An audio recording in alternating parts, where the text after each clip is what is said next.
somehow, and we can't seem to stop it. But this is episode 183.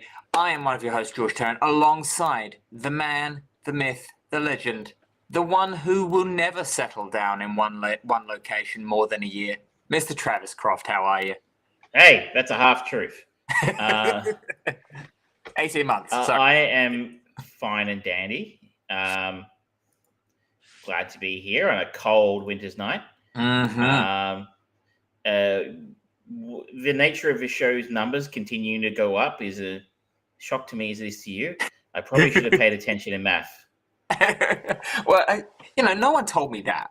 No one. I thought this was like, they tick down or something like that. But yeah, no. This is Britain's education system here, people. Thank you very much. Yes, prize pupil. You went to higher education as well, right? I mean, technically, I went to primary school, middle school, upper school, college, and then acting school. So that really suggests my trajectory of brain power. Numeracy, not a popular topic at acting school. No. I can improvise with the best of them, which is why I'm a good bullshit artist. But like last night, I was asked, "Hey, do you want to help me with my maths homework?" Like, oh no. No. See, I could help you, but then you wouldn't learn anything. Exactly. I could help you how to answer questions wrongly. Yeah. No, that's an awkward part of dealing with children who, honestly, probably should rely on us for help. But seriously, infinitely smarter than me. So it's just sort of like, okay, that's it. How often have you used Pythagoras' theorem in your life? Not too often, I'd imagine. Exactly. Well, maybe. I barely know what it is. Yeah, longer side equals the two shorter sides squared and added, if I'm not mistaken. If I'm wrong, do tell us. Why? Anyway. Why do I know? I had a teacher who believed in rote learning, and would make us recite that every class for like a year. Wow. So yeah, that's why I remember that, and it's not exactly useful information, but it is what it is. Well, I mean, maybe it'll work in a pub trip. Well, you never know. I don't recall being asked at the pub trivia, but there's always a possibility. We had a hell of a show this week, I think, and we've got a very interesting curveball later on that people won't be expecting. Bum, bum, bum. But of course, we will also have Binge Browse Burn. But yeah, last week we talked about what did we talk about? Shit, what was that train movie last week? Oh, Leon the Professor, which has been in the news this week. Yes, it has. It seems that the sins of Luc Besson have come back to haunt him, and Natalie Portman has said comments about sort of like reviewing old works and seeing how creepy and uncomfortable they really are, which I think makes sense considering what we're about. It's interesting how we are trendsetters. We are trendsetters. It's just like just randomly pick something and Joe Blow so often stealing our ideas. Well, someone watched the show and thought, I'm going to have a chat to Natalie Portman about that. No, we talked about Leon the Professional, and Travis got to choose the chain movie of the week, and he chose an Oliver Stone, bit of a classic, Talk Radio, which is one that I don't think you've seen before, have you? No, I have not. But the main character, main actor, was a face that I recognized and a voice that I recognized for sure. He cameoed in Scrubs as Dr. Cox's psychologist, and there's connection there with John C. McGinley. But beyond Talk Radio, we have also got Elizabeth Banks' latest directorial effort, Cocaine Bear, and Travis pulls the I'm moving again card, and I've watched this, so you must too, which is What's Your Number on Disney+. I noticed you forgot to mention that one's a classic as well. Did I? I could have sworn I said it. Not obviously an at all. oversight It's there. not a quintessential early 2010s rom-com starring Anna Faris and Chris Evans. No, absolutely. But let's get on with the show. Let's talk about talk radio, the last place where we can come together as a neighborhood and talk about things. That's right. A rude, contemptuous talk show host becomes overwhelmed by the hatred that surrounds his program just before it goes national. The longer synopsis: an acerbic radio talk show host based in Dallas starts what could be an important few days when he discovers his controversial late-night show is about to be picked up by a nationwide network of radio stations. However, not all is not perfect for him because on top of troubles with his love life and fears that management of network will try to alter the content of his show, he has to cope with a neo-Nazi group who have been angered by his forthright opinions. He said, starring Eric Bogosian, Ellen Green, John McGinley, Alec Baldwin in there, Zach Grenier. Some of these names you won't recognize. Michael Wincott, a very, very young Michael Wincott. Yeah, barely recognizable through all that hair. And we were watching it, and we were going, "Oh, I recognize him." And I went, "Oh my god, that's Michael Wincott." And then I had to explain to Michelle who that was. And then I realized this film features two people who shot and killed someone on a movie set. Who's the other person? Alec Baldwin. Oh shit! Yeah, of course he did. Rust, right? Shit. There's a claim to fame for you. Actors who have legitimately accidentally killed people. Very accidentally in the case of Michael Wincott, who was also in Nope, which you talked about a few weeks ago. Yes, he did. He was fantastic in that. Eric is based on a play written by Eric Bogosian. I hope I'm pronouncing that correctly. I'm not exactly sure. I think so.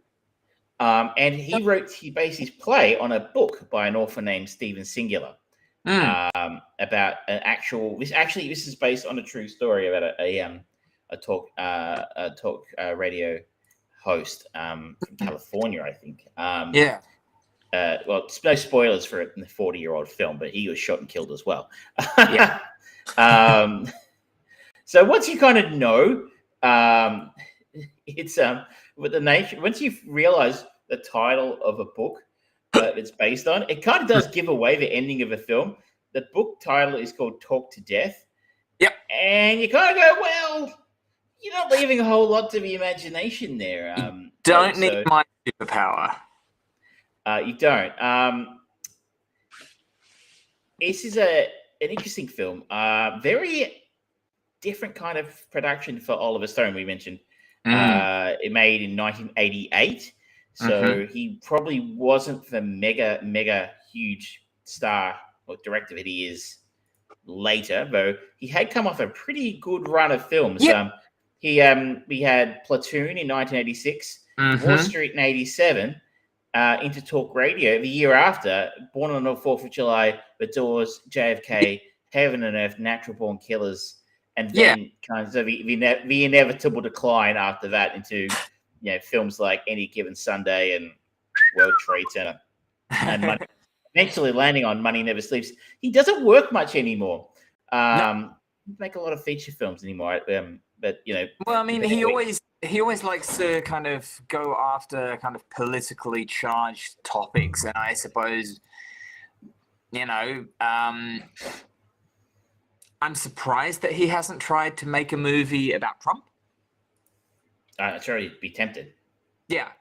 That otherwise, it's sort of like, okay, maybe he sees it as too potentially damaging to him to challenge some of the things that are in the social zeitgeist at the moment, like particularly we're coming off of Me Too movement and equal rights for everyone and things like that. There's a lot of kind of big red buttons socially that he might just be scared of touching, even though it could actually inspire some interesting conversation. But it's not as if he's not particularly inspired debate, more just him preaching his opinion.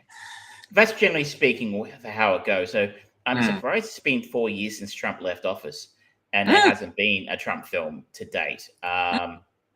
It's we had the Comey rule with Jeff Daniels and Brian Cox in there. Was it Brian Cox? I can't remember, but other than that, it's been pretty slim pickings. Maybe people are afraid.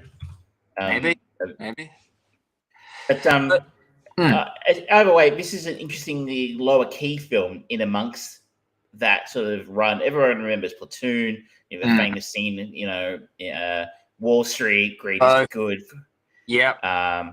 Born on the 4th of July, maybe lesser known, but Tom Cruise got an Oscar nod for that. So it's part of his his Vietnam films, The Doors. Again, maybe not so well remembered now, but certainly very famous at the time. JFK, you could forget, Seinfeld made fun of it and stuff. But this is an interestingly low-key one in the sense it's a very claustrophobic film. And maybe it suffers a little bit from feeling a bit too much like a play. There is, I think, only 1 or 2 scenes that take place outside of a recording studio. And frankly, they feel tacked on. Kind of, yeah. I think the real strong suit, I think this film works best when it's in that. It's a sort of a yin and a yang here a little bit in the sense it does feel like very much like a play. Yeah. It's being converted. It's very play-ish.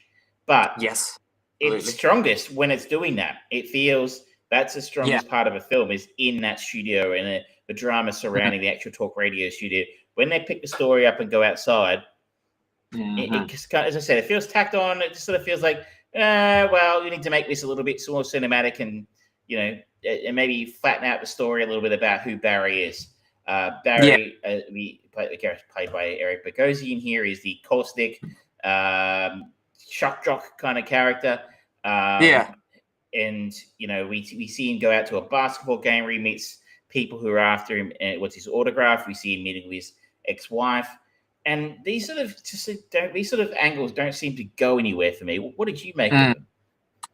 I agree with you that it definitely does feel like a stage play, but at the same time, Oliver Stone getting in nice and close, and particularly as the film comes to its climax, the real close-up shots of just the studio kind of slowly spinning around him as he's talking and just spewing poison.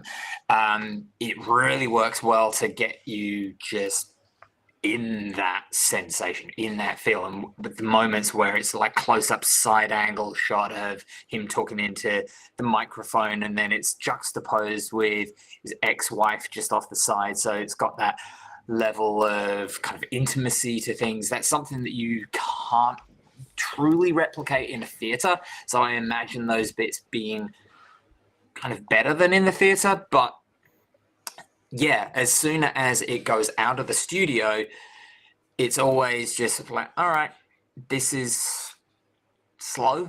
The scene where we kind of meet the beginnings of Barry's talk career when he's a suit salesman, I appreciated that as like, okay, where did this guy come from? But I didn't need it.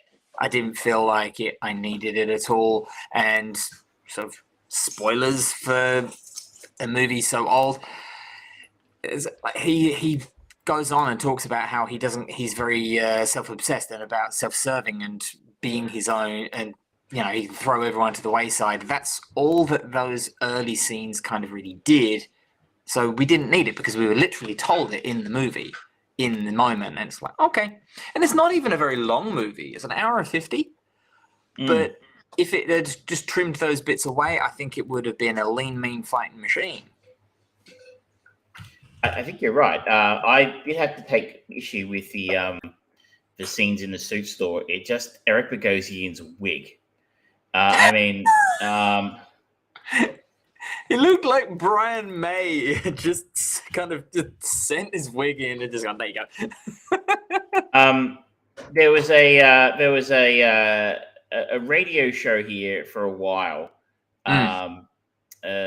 which very not PC anymore, but it was on one of the radio stations here where there was a particular DJ had a character called Guido Hatzis, who would ring up and prank people. Okay. Yeah, it's exactly what Eric Bogosian looked like. I'm just going to share a picture of what Guido Hatzis. They released actual albums of this guy prank calling people. Oh. And I'm like, that is what Guido has. Let me find a better picture here. What the hell? He won an ARIA, which is like the Australian Grammy. Okay. And that's so that's exactly what he's going like. Oh, you look exactly like Guido Hatzis. You would not make that. Basically, a DJ pretending to be someone of Southern European descent called prank calling people. And you're like, I don't think it's cool anymore. I'm like, that wig is fucking terrible. But anyway, we'll give that a pass in this one. Yeah. The rest of his performance is outstanding. I think he is the real core of his film. 100%. He's Eric Bogosian as Barry is just fully in it. His kind of manic eyes, even when he's just kind of sitting still, he's always doing something and always kind of is like he's on cocaine or something. He cannot sit still, and he's just twitchy all the time. He's listening for snippets of conversation that he can just latch onto and just vomit on. It's brilliantly done. Other than that, I think the cast is a bit generic. Alec Baldwin has his moments as a sleazy studio radio station executive. That was kind of what Alec Baldwin specialized in there for a long time. If you ever seen Glenn Ross, exactly, kind of the similar type of character to this one, maybe slightly less aggressive. John McGinley didn't have a lot to work with. The only other actor we mentioned him earlier who really stood out to me was Michael Wincott's character. So he actually plays a few characters in this. He plays some of the characters who ring in and do the voice act some of the ringing callers. But his main role is in the role of Kent, who prank calls Barry one night and says his girlfriend's dead, and Barry calls his bluff. He calls back the next night, and Barry kind of, for some reason, takes a shine to him and invites him into the studio. And he turns up and ends up co-hosting his show for a while. And he's truly, as you said, behind the hair. Speaking of crazy wigs, kind of a really messed bit about his look that kind of reminded me of a young Slash from Guns N' Roses, but at the same time there was just a hint of like Jack Sparrow in there. It was yes, very good. It was so but I pop at Fortin here and then park it for a second and go, I don't really understand why he did that. I don't really understand the character's motivation to have Kent come into the studio, other than to say I liked what Michael Wincott did with the character. I liked what Michael did with the character for sure. I liked the scenes, and I think just me kind of armchair producing would be that I think Barry saw this guy as a possible simile to him, the way that he was manipulating the truth to do what he wanted to do, and maybe he saw a bit of his younger self in there, which gives credence to why we saw the time when he basically stole the show, and the way that it suddenly flips and he kind of goes, oh, this guy, I don't like this guy, he's doing what I did.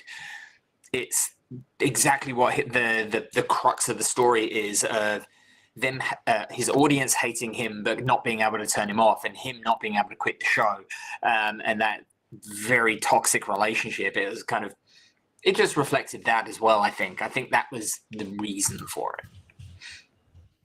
That's actually a good explanation. I probably should have picked that up.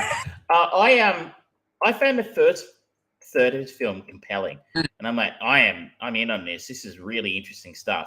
Despite the fact that I think, well, maybe it's an interesting societal observation, but if you think about shock jocks and controversial talk radio hosts, be it in Australia or the United States, you think right-wing conservatives, right? Yeah. You don't. Someone saying something controversial on radio, they're almost always going to be, a Republican or Republican right-wing leaning Trumpers today. Think. I can't think of a famous one's name, but anyway, they're all horrible. Same here in Australia. We've got our own version, and they're almost always right-wing conservatives. But Barry isn't. Barry is very much a liberal, and he's pushing sort of very liberal perspectives. And so was the person the story is based on. Yeah, like that was an interesting angle for me, and I was finding myself really enjoying the story. I think by the time he introduces his ex-wife, I think that really kills the momentum. And then we go into a series of flashbacks, and you talked about the purpose of the flashbacks, and they do play a role in the film. But I think that kind of really, really grinds the story to a halt for me. I'm like, I'm interested in who this is, what character is, what's going to happen.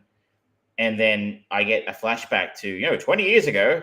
Yeah. Did you detect anything, some problems of pacing as a result of that? I did, definitely. I think that's probably more of a hang-up of its stage play beginnings, because if you cut away too much of it, it's like, all right, where do we have a break? Do we even have a break? Because there's a lot of dialogue that Barry is just spewing, and that's to do that live, that amount of talking nonstop, that's next level shit. So as a stage play, it would make sense to kind of go, all right, you get to do this, and then we'll cut back to here where we're give you a break to stop talking and then you can carry on. I think if they had cut those bits out, if they are in the play, I don't know, I haven't seen it, I haven't read it, it may have just made the stage play too short for them to be able to actually deliver in the atypical way that stage plays are. And I think that it's one of those hang-ups where so often stage plays or adaptations of any type, they keep material in, they just don't need, because it's a different medium that they are performing to. So whilst I thought they were good overall, they were not necessary for the film. And I think I just sort of found that I don't. Do you ever listen to talk radio? I should ask. In Australia at all, or back at home? No, I hate radio. Hate radio. I hate radio. Full stop. I hate the advertising. I hate the fact that my only memory of ever sort of trying to get into it was before I had a CD player. There was a time before digital, boys and girls, and I was still operating on cassette tapes. And if I wanted to get music, I would record them off the radio.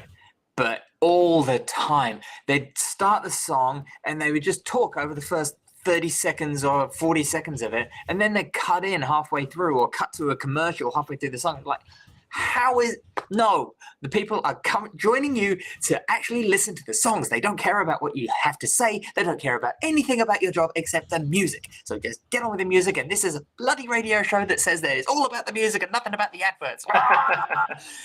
That is me doing. I think we all fell victim to that, taping off a radio, and for years that particular song. Even now, when you hear it, you can almost hear the DJ back announcing over the end of a song that you had on that tape that you listen to endlessly. Like, and that was LaBouche with "Be My Lover." You're listening to Rock FM, where if it's not rock, your pizza is free.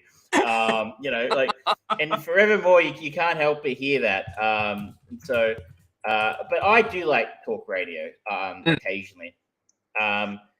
And I never hear calls like this. I've never heard calls like this on radio. Like, I am stunned that anyone would let anyone like this go. These kind of callers go to air. Even in the United States, people who are rampantly anti-Semitic. Well, think about it.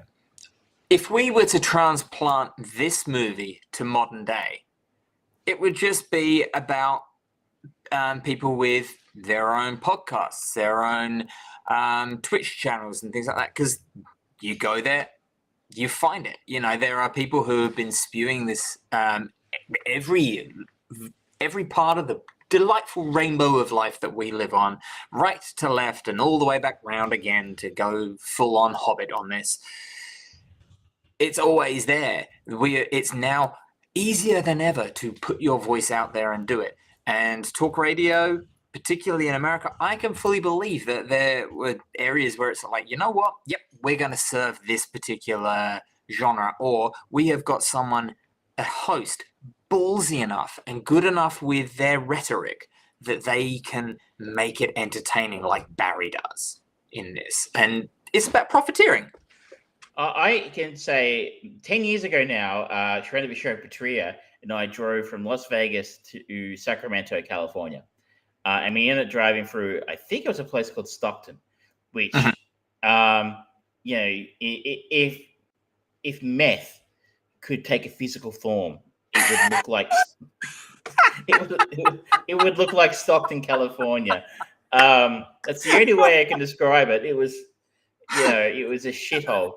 And if anyone has ever been there, please reach out to us and take photos of what I want to know what this place looks like for that analogy. We had to stop and get petrol there. I think we locked the doors. And that was just we did pick up some very interesting radio stations because Obama was still president at the time. And there were people who were like playing an Obama speech and just yelling at the speech. I'm like, he's not answering you. It's a recorded speech, guys, you know, but that was what passed for talk radio in that part of California. I love it. But the callers are just horrible. And maybe you're right. I just don't think, though, anything, it's not just real, it doesn't read as realistic to me for a commercial radio station, not a fringe one out of meth town, California, to have this kind of thing put to air. I think I get that, but at the same time, this is Oliver Stone as the director, and he loves having a message. And late 80s, early 90s, it was not a fun, easy breezy time. People were getting more and more riled up, and I think he saw an opportunity to help bring that in. And he's never been alone with his social commentaries in movies. Partner that up with a stage play that is, it must have been a passion project for Eric to do this. It made for some interesting viewing. I guess what I'm edging towards here is I didn't like this very much. I found the first third interesting and entertaining enough. And I can see, you mentioned earlier, some of the cinematography was fantastic. Some of the acting was sensational. Parts of it were very well written. What I kind of feel like this lacked overall was a story that pushed the plot along, you know, a script that pushed the plot along. There was no central story running through it other than he's going national. We mentioned earlier, he was worried that Alec Baldwin's character is going to demand changes to his show. And before to make it more palatable for a national audience. But I mean, what is the actual story here? I mean, there's no. I don't know if you've ever seen a film called Pontypool. I don't know if I ever forced you to watch this. This is a zombie. I don't think I've actually ever watched it though. This is a zombie film set in a radio station, and the entire film plays out inside the radio station. So while people are calling in and describing what's happening outside in this Canadian town as the zombie apocalypse sort of starts to happen. Or a form of the zombie apocalypse. It's been described as the thinking man's zombie film. It's one of my favorites. Now, it is very low budget and doesn't quite hold up as well today as it did maybe 10, 12 years ago when it came out. But that film had what is something that this film doesn't, despite its bigger budget and, you know, far more prestigious cast and director. It had a central plot that drove the story along and took you on board, as opposed to sort of random shit just happening around this idea of him being nervous about going live. What did you think in terms of that? I kind of felt it compelling enough, and the fact that in a way it tells a very isolated story. I think it would be more palatable as a narrative if the backstory for Barry was not there, because they could, if they wanted to make it an hour and 50 minutes long, if they wanted to do that, they could have invested a little bit more time in the scenes surrounding Barry and just including a bit more dialogue, a bit more of that rich, meaty dialogue with the people around Barry, just, talking about how Barry is, because it's supposed to be about his spiraling out of control and the spinning plates on sticks, and they're wobbling all over the place on the crux of this big thing. There's a lot that's kind of, that ideology has been used a lot. Like you think of the Steve Jobs movie, of those 3 specific points and the drama surrounding each of those events. This is just a movie about one event.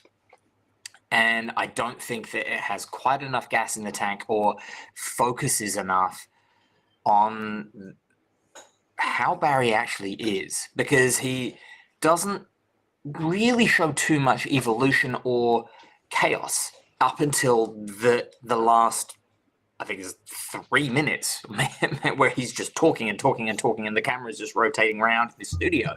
It's a great sequence, but up until then, you're kind of looking at it going, okay, is he just having a bad day?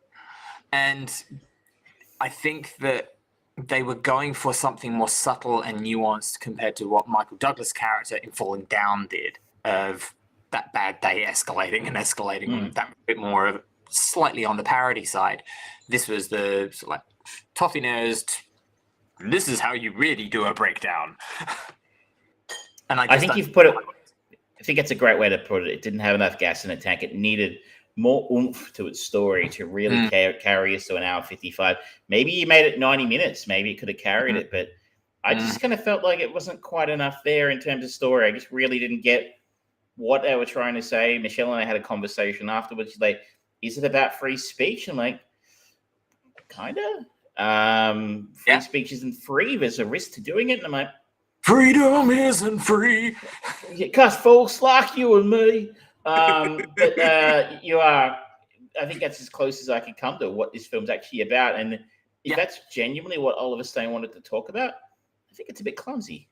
Yeah, I genuinely liked the concept, and Eric Bogosian's performance was stellar.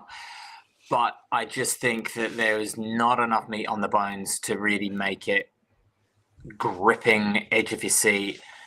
And there's little bits that come into it every now and then to kind of push it along as like, oh, is something going to happen? But it's sort of like, dead rat on the Confederate, no, not the Confederate, the Nazi the swastika. And one or two other little bits that he talks about, but otherwise it's like, okay, he's having a bad day. You're allowed to have a bad day. So an interesting little film. I think maybe it's been forgotten for good reason.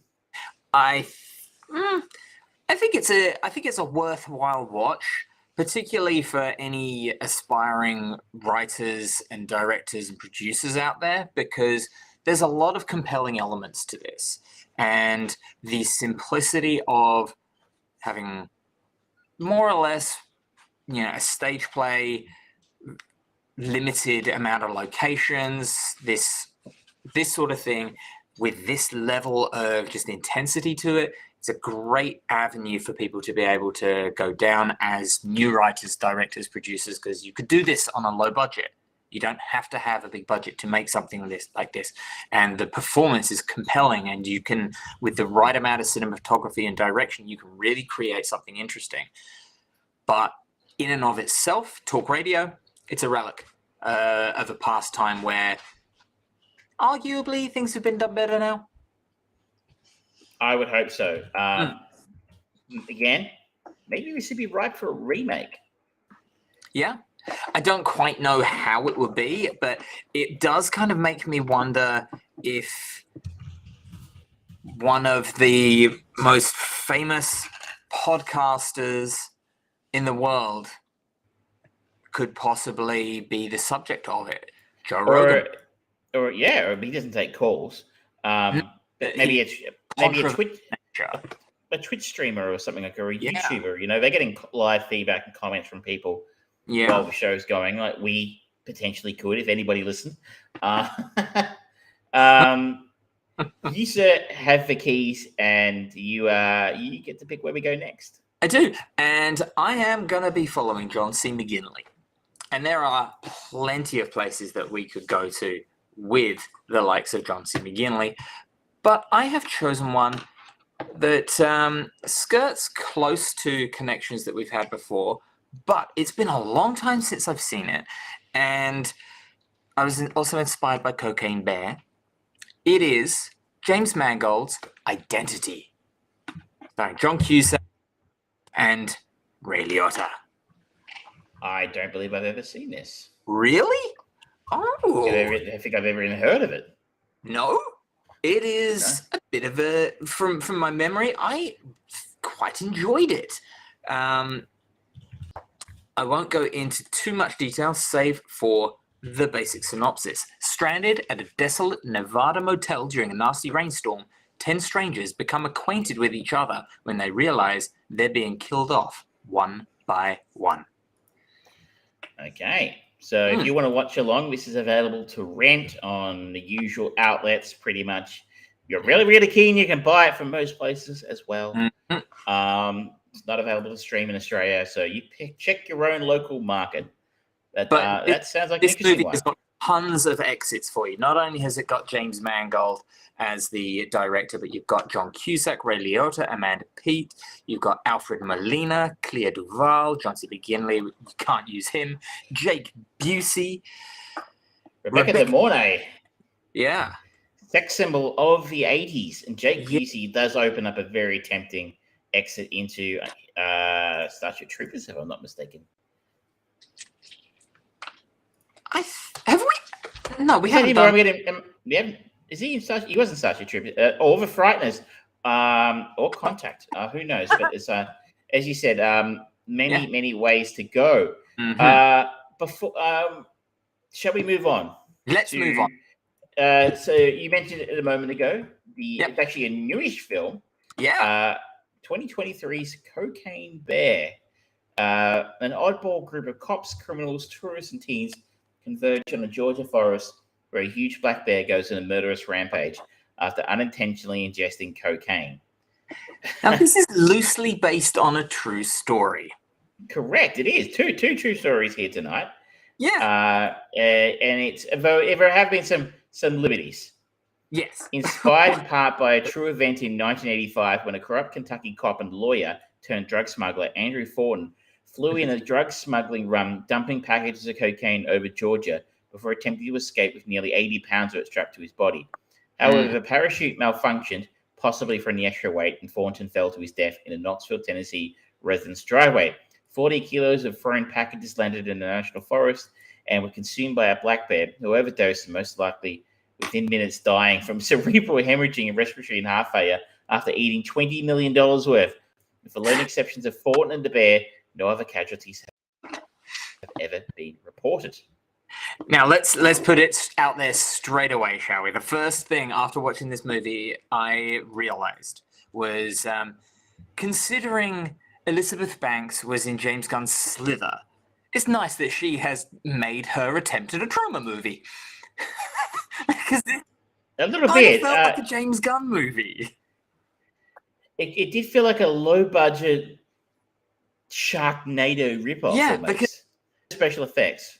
Yeah, in the true story, the bear dies very quickly. In this, it lives a happy, angry life. And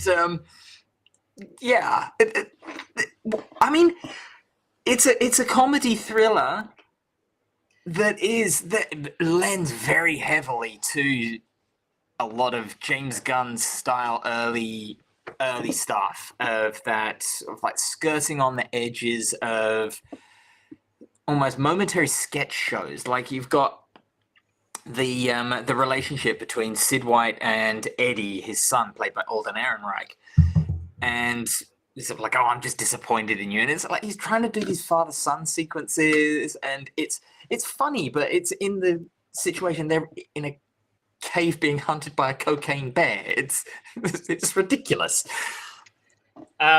You're right. I hadn't picked it up, and it does feel like that. I guess something to think about, something to be aware of when you talk about seeing his film is none of the human characters are interesting at all. No. Really, really aren't.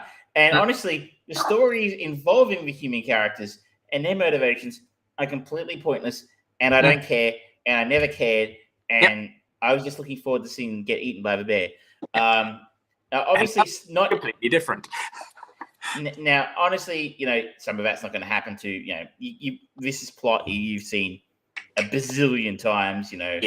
Kerry Russell playing the protective mama bear against the actual black bear, which is also a female bear and a mother bear as well. That was obviously meant, very, very deliberate. And of course, she's not going to die. The kids are not going to die. But that doesn't mean they're necessarily interesting characters. They're merely tools to drive a plot forward to allow the bear more time to eat cocaine and kill people. Yes. I'm surprised that they didn't go full tilt boogie and have a fight sequence between Mama Bear and Kerry Russell Mama Bear, where she kind of thinks the only way to fight a bear is be like the bear, so she does a huge amount of cocaine and they just go poof, and then the movie ends. and she just levels up like Popeye.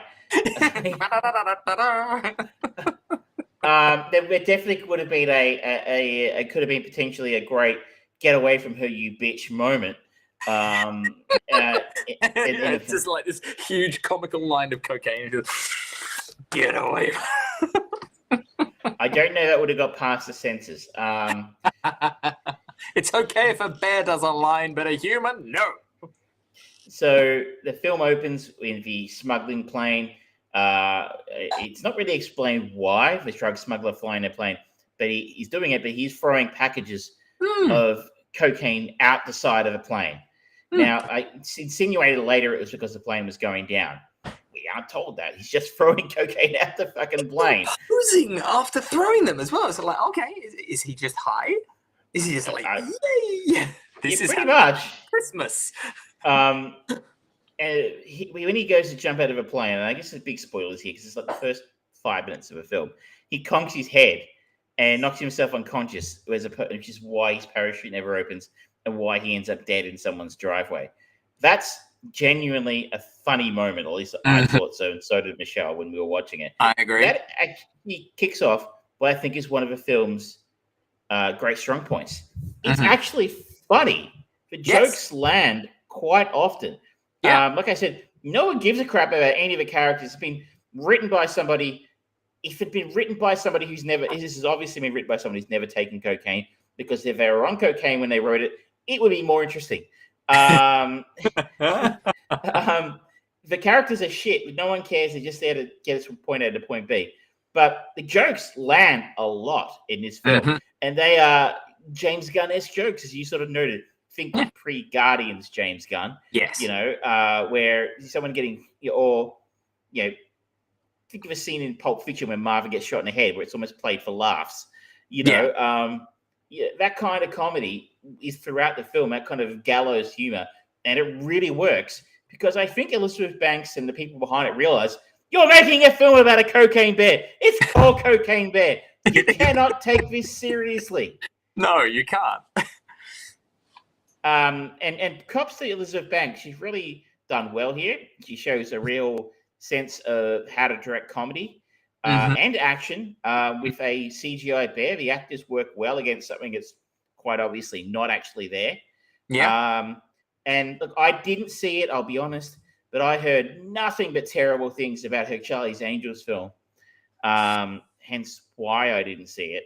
I've not subjected you to that yet. We should find a reason. I can find a reason, sir. I can find a reason. As can we. As can I. But it's this one, she actually knocks it out of the park for what it is. She gets it, and she does it very, very well. what I think was interesting for me for this film, the bear isn't the bad guy.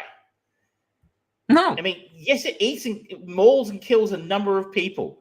But at the end of the film, the bear isn't the bad guy. And that is really quite original, don't you think? Yeah. Yeah. It doesn't go down the path of Jaws or any of the monster alien / beasties gone wild things of it's evil or anything like that. It's a bear on cocaine. Is there a bear on cocaine at your place as well? I think just be on the lookout. There definitely are. There's some cubs in the kitchen right now. Yeah. I think they might be raiding the fridge. No, absolutely, what's happening? Ice cream. Performances in this, there are some good ones. Like I said, I don't really care for a whole lot of the characters. That's not to say the actors involved aren't doing their best or doing good performances. Kerry Russell is fine. Alden Ehrenreich surprises me here. I don't think I've seen him since Solo. And I thought he was pretty decent in his role as Eddie. Ray Liotta, R.I.P., the last film he completed in his career. He was solid. He did what Ray Liotta does, chewing the scenery. I enjoyed Isaiah Whitlock's Detective Bob. His relationship with his dog was very amusing. And again, he's completely hamming it up and chewing the scenery.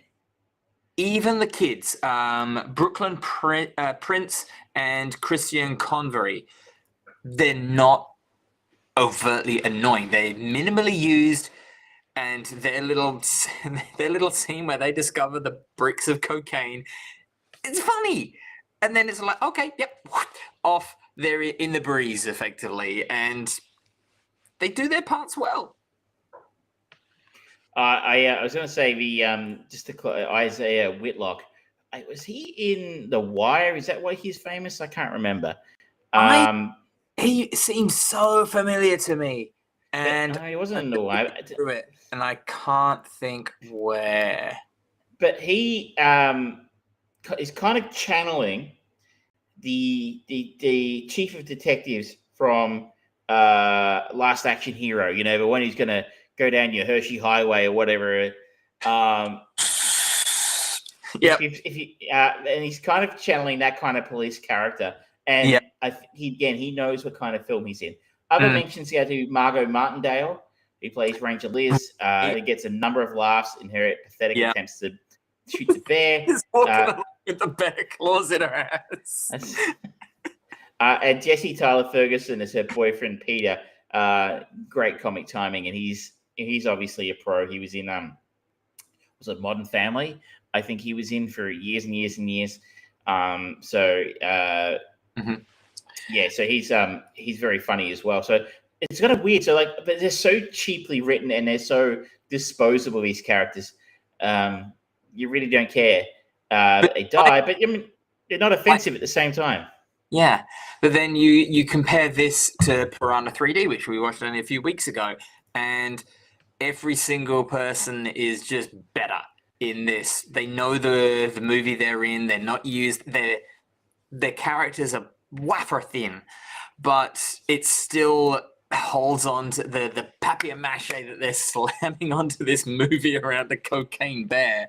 It just works better than it did with Piranha 3D. And I got to say, I don't think the CGI is necessarily all that much better than a Piranha 3D. I mean, it really, because the CGI in Piranha was terrible because they had that fake 3D thing put over the top of it. But the bear doesn't look amazing in this, to be honest. Especially this. We're coming back to this after watching Guardians of the Galaxy 3 with Rocket and the close-ups of all the fur and everything. Cocaine Bear is not Rocket Raccoon, but it does the job. Well, yeah, and you don't care because, this is a B film, and it just gets all those B films things right about it. It doesn't take itself seriously. It lands the jokes. The kills are satisfying.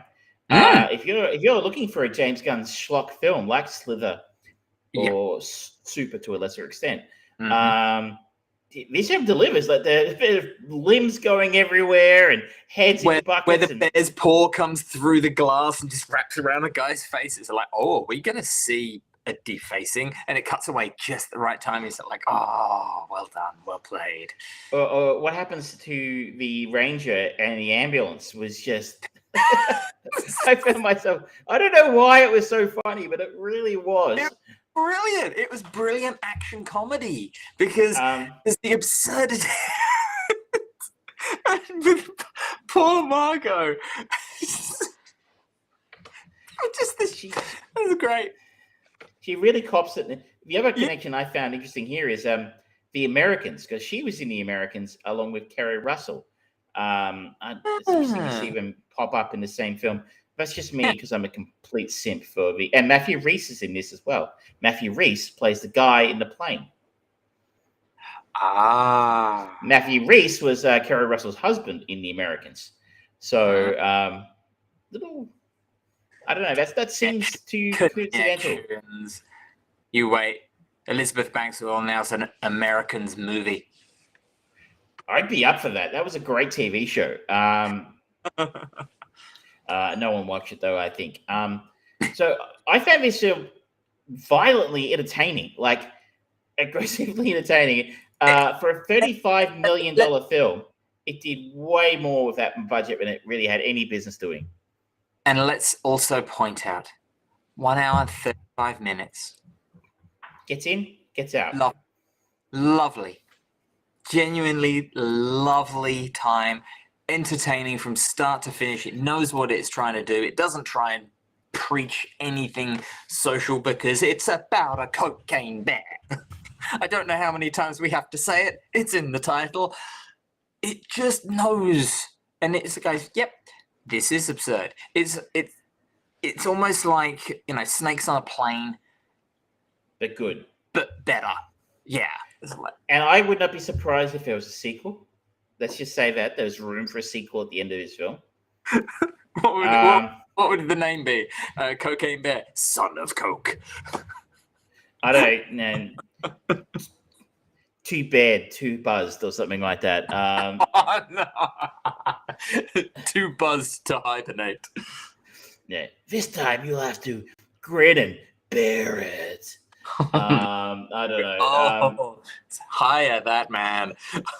This film has made about $90 to $100 million on a $35 million budget.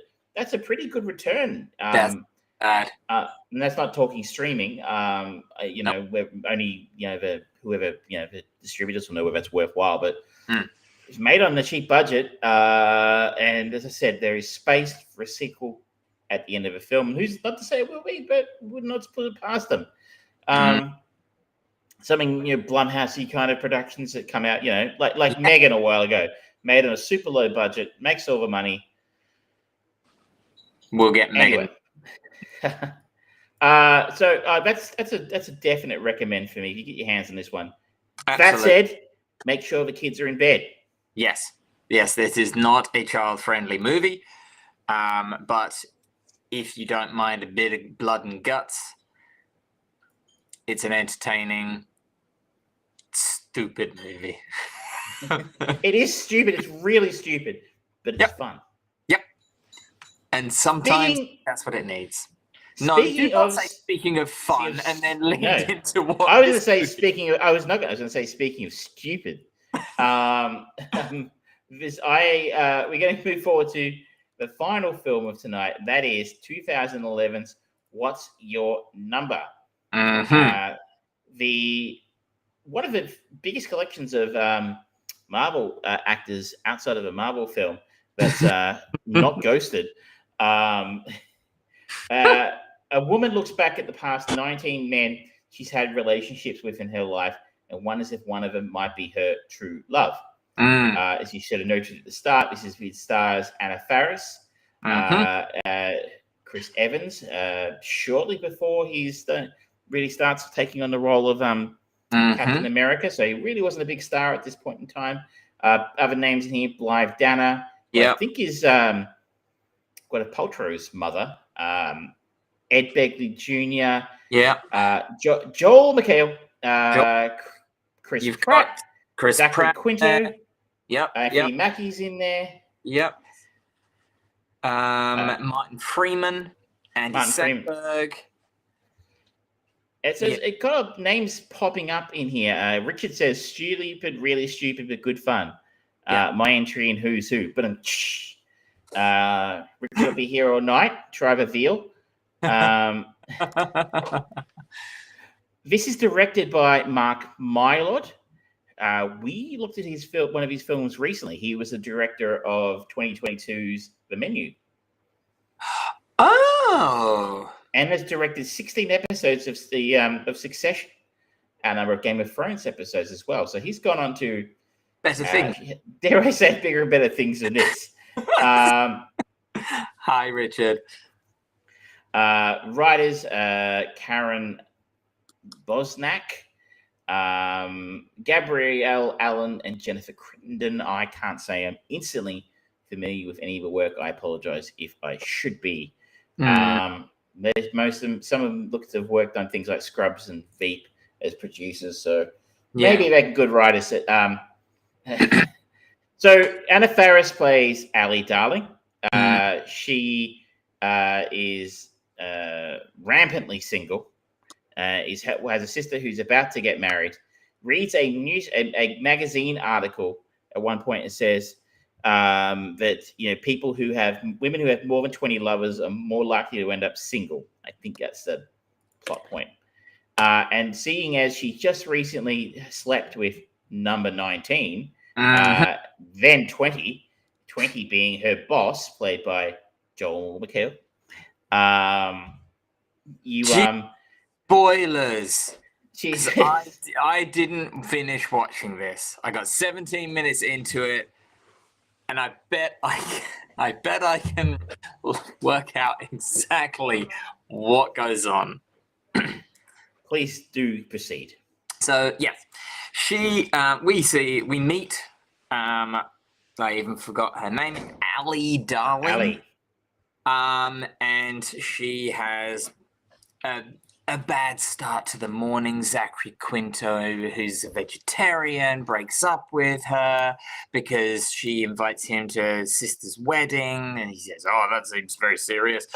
And then she gets to work, and Joel McHale's character fires her, and it's like, "Oh, it's a series of bad cuts, blah blah blah blah blah." Surprise, she's the only one. And then it gets to the wedding, where surprise, Joel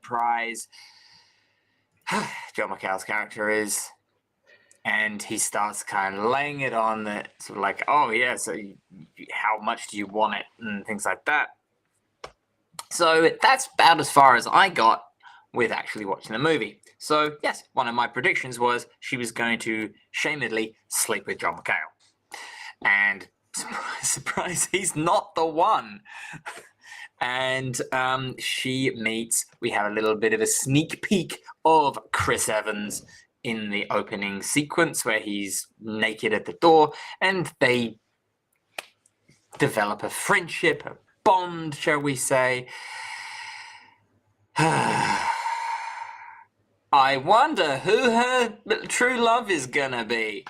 Meanwhile, she goes back, revisits all of her exes, the ones that she can find, and finds that many of them have blown up, as they would say, or are just, definitely wasn't gonna work out.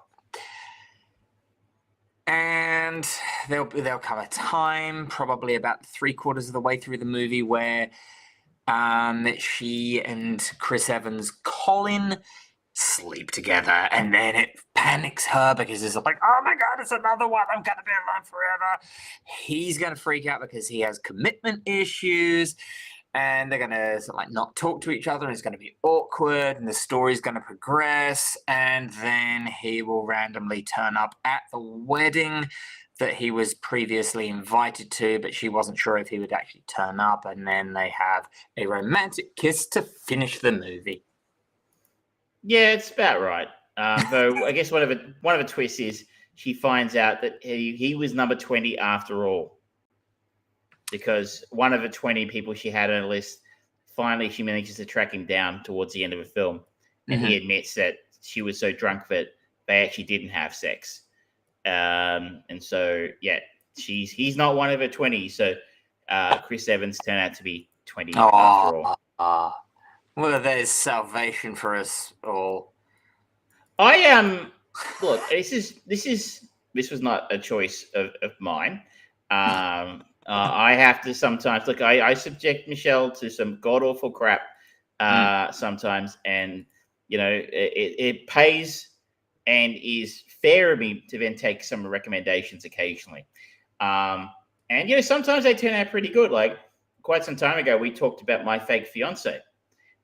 Which is objectively a lame-ass, terrible romantic comedy, but has some of the best chemistry between two main stars that I think I've seen in the film. Outside of Vibe. Vibe was out there as well. But like if you look at something like we talked a few weeks ago, was it last week, about Ghosted? You got two of the biggest stars in the world who have absolutely no time for each other on screen by the seams of it. Like apparently there are rumors going around that like when they're probably fake, but like they actually filmed their parts separately and then was spliced into the frame together. I don't know if that's true, but I could believe that they were so bad. And so seeing Chris Evans work here with Anna Faris, who he has significantly more chemistry with, and they actually seem to be having fun working together, which is interesting because I'm reading in the trivia here. Apparently Anna Faris did not have a good time working in this film because of his shoes. They made her character wear. To be fair, Anna Faris is always lovely in all of the movies. She's consistent. She's sort of almost like Sandra Bullock was for a stint of her career, where she was like, she knows what she needs to do in the romantic comedy movies that she's in, and she is charming, and she seems to get on very well with everyone that she's in. She's very likable. She's the dollar store Sandra Bullock. Oh, poor Anna. Come on, she's what is if you think, I think I say her name Anna Faris, what is the first film that pops into your head? Scary Movie. I didn't even know she was in that. Yeah. I think The House Bunny. Yeah. Or My Super Ex-Girlfriend. That one wasn't bad. But yeah, that's right. She's never really quite ascended beyond the rom-com genre as being her comfortable space. Yeah. But that's not to say she's bad, and I think she does okay. One of the criticisms I have of this film, aside from it being a very predictable, vibe, I was saying to Michelle while watching it, it's like, if you told me this film was written by ChatGPT, I would 100% believe you. Yep. Because it is so predictable and so formulaic and by the numbers. It actually undermines a reasonably talented cast. And we can see from the work Mark Mylod's done later in his career, a very capable director as well. If AI creates films, you're going to get this kind of thing. But one of my criticisms of a film is the emphasis on, maybe you caught this in your first 17 minutes. But basically the catalyst for the story is her reading this article about having slept with 20 people, and if you sleep with more than that, you're going to end up single, is kind of the insinuation. And she's obsessed, and the women in this film are obsessed with that number of people she slept with, sometimes known around blocks as your body count. In reality, the people who are obsessed with this are fucking men. Let's be honest. Like, I have never met a woman I went on a lot of dates after my marriage ended. Like, I can't remember. I actually have literally met people I went on dates with outside a year later and have absolutely no memory of meeting them or where I know them from, and have had to be told that's what. It's embarrassing. But like and you sort of spend some time in that culture, you learn a little about it. The people who are obsessed with body counts are fucking men. And usually the more incelish you are, the more obsessed with that you are as well. So I never met a woman in my, say they don't exist.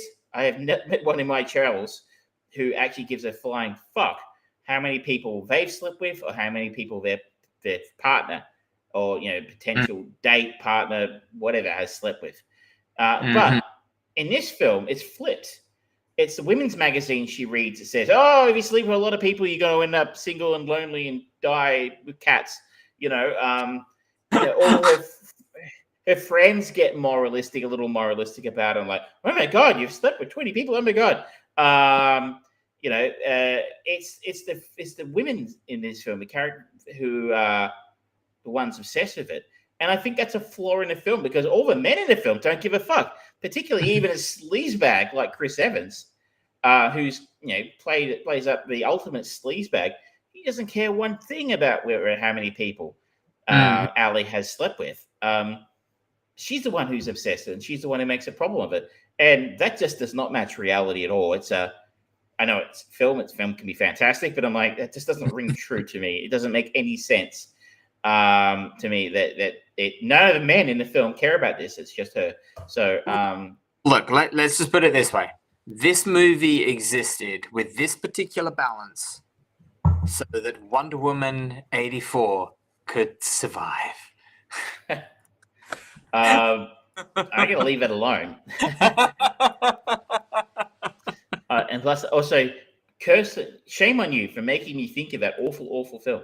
I'll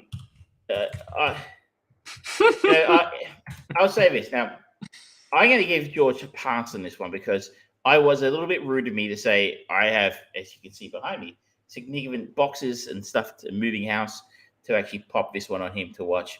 But yeah, I could. It would be possible for me to go. He didn't watch the film. I have the film he needs to watch, but I'm not going to do that because we know how it worked out with a pirate movie. And trust me, the next one I've got for you is worse than that. Anyway, you didn't miss a great deal other than to say it was interesting to see all these actors turn up pretty Marvel. And especially Anthony Mackie was almost unrecognizable. He was so young. It was only a few years before he was in Winter Soldier. Yeah. And the other thing that was worth mentioning, or just an interesting observation, Chris Evans is a fucking movie star. It's really interesting. He really dominates the screen in this film. It's interesting to watch someone like that, even early in their career, go, wow, you watch this film, Anna Faris is doing what Anna Faris does best, but he just shines on screen. He's got so much charisma. The camera loves him. Even against someone, I'm a really big fan of Joel McHale. And he tried to make that transition into movie star, but he's in the shadow of her. Yep. Anyway, would you recommend this based on the 17 minutes you've seen? If you have an absolute love for movies that involve a plucky young fired executive, I think she might have been that, then sure. If you've got time to waste, sure, it's on Disney Plus. Why not? If you're interested in where did they come from, why not watch it? But you will watch this movie and go, oh yeah, this is paint by numbers. Movies to check your phone by. Yep. So I think that concludes our conversation on what's your number. I think it's time to introduce a new segment on the show, or a new way of selecting our films moving forward. Now we're going to try this out. We'll see if we're organized enough to keep going this way.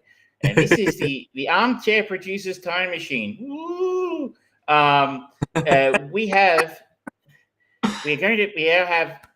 what we're going to try and do moving forward is our train movie, something a little bit more contemporary, and a time machine movie. Yes. And the time machine movie will be a film that was released roughly this week, 10, 20, 30, 40, or 50 years ago. And so it's just a way of sort of delving back into the past and going, what was going on? If we went to the cinema today in 1973, or around this week in 1973, what would we end up seeing? Oh, that makes me feel very old that 70s is 50 years ago. And you who tuned into the live stream, the loyal watchers, if you're just listening to the podcast, this is going to be very entertaining. We're going to spin a wheel. We brought back the wheel, people. Those of The you wheel. who remember, old enough to remember, been around long enough to remember the G&T podcast and the Wheel of Heigl. Best invention ever. The Wheel of Heigl has been dusted off, and here we go. I'm going to spin it. We'll see what the third film for next week will be. And it's spinning. I should have turned the sound on. I forgot. There we go. We're going way back to 1973. Day of the Jackal. Day of the Jackal. Oh, boy. I think it's a spy movie, if I'm not mistaken. No, Edward Fox, a young Edward Fox, Terence Alexander, Tony Britton, directed by Fred Zinnemann. Man for All Seasons, I've heard of that. High Noon, I've heard of that. From Here to Eternity. His last feature was 1982, 5 Days, One Summer. So he's been to England then. Day of the Jackal. In the aftermath of France allowing Algeria's independence, a group of resentful military veterans hire a professional assassin codenamed Jackal to kill Presidente Charles de Gaulle. I wonder if the Bruce Willis film was a remake of this. The Jackal. I don't know. So just a bit of an insight into how I'm doing it. I have a site that has all the release dates, and I'm going to try and pick the more popular films released, around about that time, because if I pick your super obscure housey one, then the chances of us being able to find a copy might be slightly more challenging. So we're going to try and pick the more popular ones, just so we can actually have a chance of seeing them. This one here is available to rent all over the shop.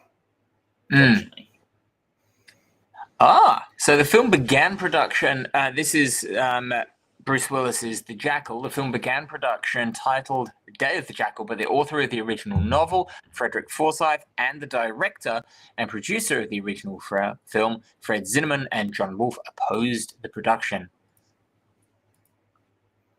There you go. Be marketed as inspired by. There you go. So we're going back to the 70s next week.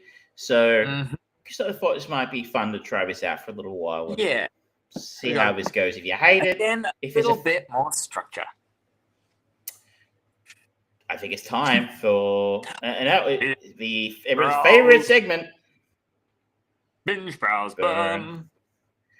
I have a confession. I haven't actually had time to watch any television this week, so I have a suggestion that you take a couple of minutes to talk about what you've been watching TV-wise, and I would think everyone would be interested in a few minutes of your impressions of Zelda, Tears of whatever it's about. Do that. All right, so the thing that I have watched 5 episodes of season 2 of is the recently released season 2 of Sweet Tooth on Netflix. Now, I did talk about Sweet Tooth previously in season 1. Found it overall interesting, not without its flaws. And it's very much sticking to that general vein. This is a strong browse, connecting with Cocaine Bear, Christian Convery, the young boy with the wrestler's cummerbund, as Captain Holt would say from Brooklyn Nine-Nine. He plays Gus, the main antlered character of Sweet Tooth. We've got Nance Anonzi coming back as Big Man Tommy. Adil Akhtar is back as Dr. Singh, and Travis, you will know him because he was in Four Lions as Faisal, the one who even one of the IRA voice. Can I have 12 bottles of bleach, please?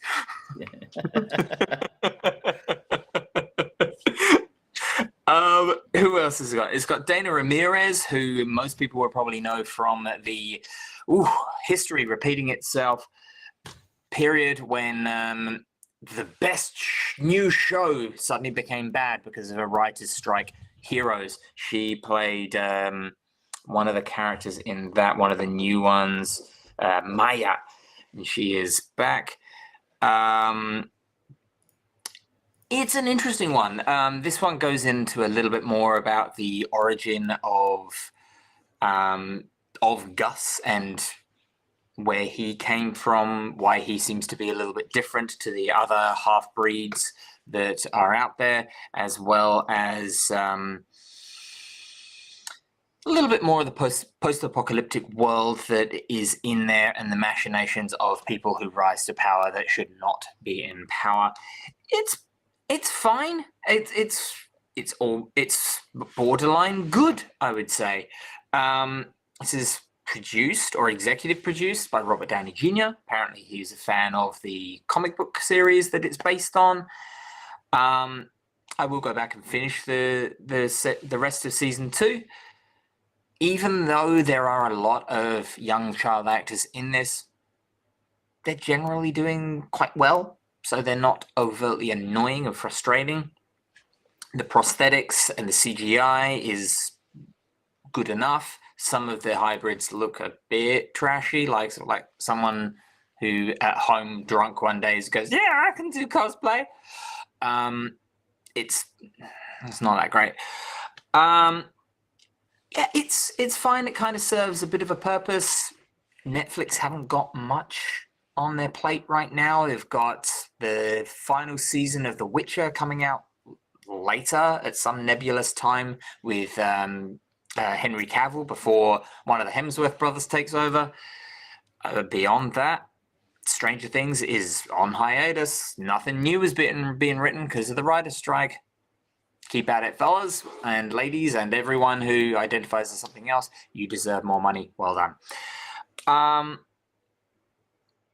Yeah, it's fine. It does its thing. It does what it needs to do, and that's it. I also watched another episode of Citadel on Prime. Prime, yeah. Yeah. It's still very generic, and I'm not interested. I'm not going back for another one because it's boring. For an action show, it's boring. I'm not. That's a burn for me. To put it in our scale, that is a burn because it doesn't even really trying to do anything new or unique with any of its source material. It's like, okay, you've clearly got a budget behind this. You've got some talented people involved here, there, and scattered throughout the actors. And like Stanley Tucci is always good value on screen. It just nothing. There's no fire. There's no fire to it, and it just is boring and dull. And for an action movie, those are the two worst things that you can have. So that's a strong browse for Sweet Tooth Season 2 and a solid burn for Citadel. Now on to the one that I will enjoy talking about, and that is The Legend of Zelda Tears of the Kingdom, the long-awaited sequel to... Now, I'm gonna be a bastard. Yeah, I know if I let you, you'll talk about half an hour about Tears of the Kingdom because I have heard how good this game is. I'm not going to talk too much because I haven't had a chance to play too much of it. For anyone who enjoyed Breath of the Wild, this is Breath of the Wild done better. It offers so much more, and the amount of creativity that people were doing using the different powers that Link had for magnesis and time stops and things like that in Breath of the Wild, Nintendo have very clearly gone, okay, people want more of that. So let's give them powers where they can do that. You can fuse items to your weapons to create more reliable weapons, because that was one of the things that people didn't like about Breath of the Wild, the fact that weapons shattered after a certain amount of usage. You can get a rusted claymore sword and go, you know what? This is maybe 2 or 3 on the strength scale. I'm going to fuse it to this boulder and just turn it into a big bloody hammer and do a lot of damage. It's great. You can do it with anything. You can. It just adds a lot of flexibility and on the fly usage of all of the crap that you have in your inventory. So like, oh, I'm picking up all of the twigs. I'm picking up all of this, all of that. There's so much to collect. And actually something suddenly has a value to it. In the first game, you'd come across all these, the bats with the eyes, can't remember their name. Now those have actually a use. You can fuse those to arrows and they become homing arrows. You can fuse ooze to the ends of them and it'll be lightning or fire or ice. Or they've got different effects on them. And then there's so many other things that come into it. One of the powers, it allows Link to teleport up into higher out areas. And it was apparently a developer tool that they had in Breath of the Wild that they thought, this is actually really fun. And it is, because you can kind of morph and swim through to upper levels, and it adds a lot of verticality to a game, which has got floating islands in it. So there's tons of verticality, and you can literally be in those islands and just jump off, and there's no load, and you just skydive all the way down. You can go past all other islands. You can stop off at those if you want. You can go all the way to Hyrule and keep going. But then there's an Undercroft, which is the size of Hyrule, and it's like hard mode. There's no light, there's gloom, there's all sorts of stuff, and it's fantastic. It's amazing. It's just like, okay, you know what? Here's the kingdom. Here's the kingdom above. Here's the kingdom below. Here are the keys to those kingdoms. We're going to give you a story to follow, and it's actually really quite engaging. The opening sequence to Tears of the Kingdom follows on from Breath of the Wild. You follow Link and Zelda as they are going down below Hyrule Castle, trying to work out where this gloom is coming from. And it's really good. Then you get into actually playing it. It offers you whatever you want to do. You can fuse things together to create go-karts, to create essentially giant mechs. Everyone at this point has probably seen the giant statue thing with the flamethrower penis. It's a thing you can do. There are not really any limitations on it. There are characters called Koroks, which are these little things that suddenly pop out and go, Zaha! And they give you a mini poo that you can then give to Hestu that helps increase your inventory size. But one of them, to get the poo, you have to reunite with its friend.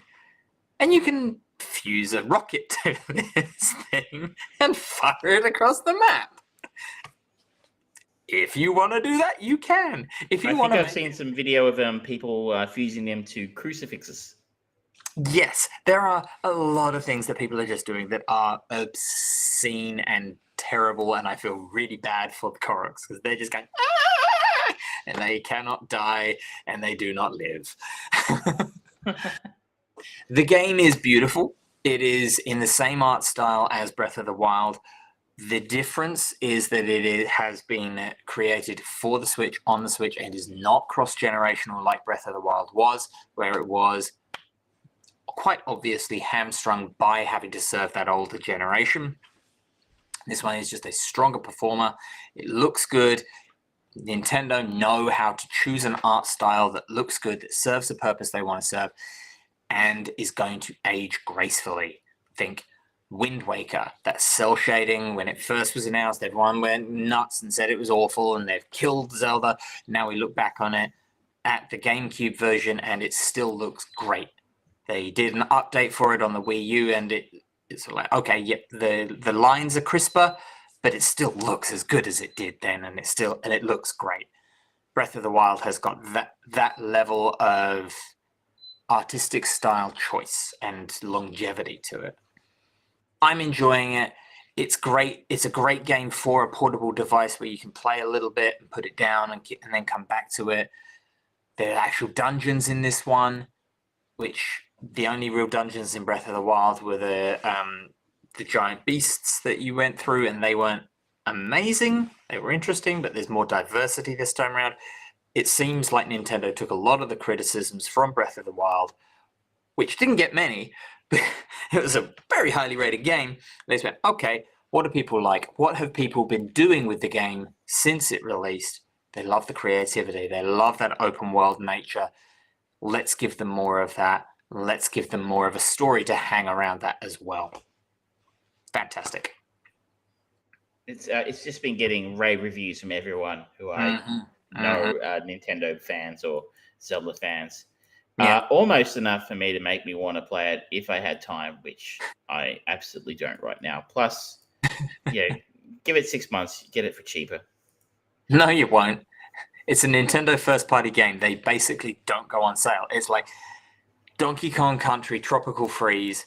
That was a game that came out on the Wii U, and then it got re-released on the Switch, and it has never once gone below $80. Oh, you're assuming I'd buy it first hand, right? I could get a second-hand copy. Yeah, but it'll still be about $70. It's $80 new. Yeah. You won't. No, I guarantee you would be like it'd be cheaper than $70. Work, dude. I know. Oh, I wouldn't buy it for those thieves. Either way, it's like it sounds like the kind of game you've really got to sink some hours into to get value from it. Yes. The nice thing about it having less of a requirement of story, what story is there is good and it does drive you on, but it's not something where if you step away from it for a long period of time, you're not coming back to it. It's going, oh, wait, where was I? What was I doing? That's actually part of the design of the game is it's designed to distract you a lot. So like, oh, what's that over there? I see main story's over there, but that thing's moving and I want to see. A bit like Skyrim was when it came out all those years ago, you know? Yeah. A bit like, what's that thing over there? I want to go look at that. Exactly. I don't know if beyond the first maybe 2 hours of Skyrim, I don't know if I ever actually did a main storyline. So I just kept on going, ooh, what's this? Uh-oh, dragon. But it's great fun. And unlike something like The Witcher, or particularly with a lot of the more recent Assassin's Creed games, where visually they're beautiful and huge open worlds filled with everything. This is a blank map, and you find these things, and it's not like you go up, everything is revealed. Little elements are revealed when you go to different towers and things like that, and it gives you a bit of topography of the area, but you're not suddenly bombarded with bing, bing, bing, bing, bing, bing, bing, bing, so much on the screen that it's just obtrusive, and you just go, nah, that's just too much. Bye. I don't want a collectathon. It's great. Sounds like you're going to get even if I can't get it cheaper, you're going to get your money's worth from it. I think so. And, there was the story on day of release. Someone sped through it and completed it in 97 minutes, I think, which is, for me, that's not fun, but I respect the skill required to do that sort of thing. There is genuine skill needed for that sort of stuff. And they're now saying, oh, if you want to mainline the story and just go through and complete the story, average is about 45 hours. That's pretty good. And I ended up spending about 150 hours in Breath of the Wild, and I never bothered going back to actually finish Ganon. Cool. Well, unsurprising, really. They don't compromise on quality when it comes to their Zelda games anyway. Yeah, it's rare. The thing that does give me pause, because of the success of the Super Mario Brothers movie, the producers of the Legend of Zelda are now looking at Legend of Zelda, a movie. And it's like, I don't know if I want them to make a Legend of Zelda movie in the same style. I don't want to see Legend of Zelda partnered with Illumination. And it's the wrong animation style. I want them to go, you know what? Let's partner up with Studio Ghibli or someone. 2D animation would fit Zelda so much better. I would agree that I can think of it. It was the sort of a traditional sort of Japanese anime style. Studio Ghibli, really? Aren't they like basically defunct now? No, because Hayao Miyazaki came out of retirement again, and he's got another movie coming out. And there are other directors that have worked for them. Yeah, but basically it's the house Miyazaki built, right? Mostly. For Western popularization, yeah, I'd say so. Maybe the people who did Your Name, they've got a movie out that's apparently quite good. I love their animation style. Makoto Shinkai. Yeah. I'm going to show myself to be a complete weeb now. Suzume, it's called. Yeah, I've been meaning to go and see it. Yeah, actually, that's the trailer intrigues me, and their past productions have been amazing. So Did you see his other film, Weathering with You? Yeah, so good, beautiful, beautiful. That I think That's to the end. That's bring to the end on a sprightly 1 hour 31 minutes. That's how we like it to be. Yeah. It helps when you only watch 15 minutes of one of the films. See, I only watched 15 minutes and we cut 15 minutes off the show. Now, ladies and gentlemen, did want to announce that we will be going to a 2-week rotation for the show because life is just too busy and need time to actually watch movies for one thing and not watch them at 2 times speed. And it's the ADHD of watching movies. It's how Cousin It sees the world. But yes, we will be going to a 2-week rotation from this. So there will not be a show next week, but the week after we will be back with our regular. We will be talking about Identity for our chain movie, which follows John C. McGinley from this week's Talk Radio. We will be talking about Day of the Jackal, which is our time machine movie this week, 50 years ago. Holy crap. And we will choose a more recent release movie for our third, as well as Binge, Browse, Burn. And Travis has just put in the notes that he is going to suggest Air, the Ben Affleck directed repairing of himself in the co-starring role with Matt Damon. It is available to stream now on Prime. Yes, absolutely. We've got a couple of options because there were a few that I tried to persuade Travis to watch instead of What's Your Name, but sometimes you just get the trump card, and I can't beat it. So. Well, I won't plan to do that to you again. I can't promise I won't, but I'll try not to. It's fine. It's fine. But thank you very much, ladies and gentlemen, for joining us. Thank you, mascot of the show, Richard, for popping in and saying hello. He's more than a mascot. He's a Muppet. I love him. Don't forget to follow us on twitch.tv/Armchair Producers, facebook.com/Armchair Producers, youtube.com/Fried Brain Productions, at The Fried Brain, at Evil Trav on Twitter. Thank you very much, ladies and gentlemen, and good night. Good night.